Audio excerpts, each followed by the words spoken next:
Hello everyone, I am teacher فاطمة سليمان، والنهارده أول فيديوهات irregular verbs. عارفين يعني إيه irregular verbs؟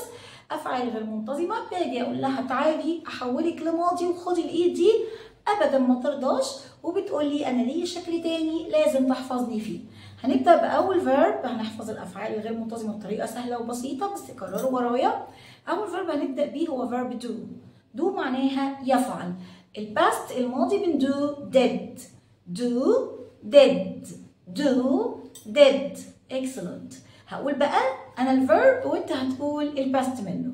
do excellent great برافو عليكم. تاني فيرب معايا هو فيرب bring معناها يحضر او يجلب.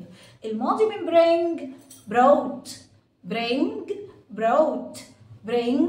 brought. يلا your turn دورك. bring excellent. الفيرب اللي بعد كده معايا هو فيرب think معناها يفكر او يعتقد. يلا نجيب الباست. think thought. يلا your turn دورك. think great برافو عليكم. اتمنى ان انا اكون سهلت عليكم الirregular verbs. استنوني في فيديو جديد. باي باي.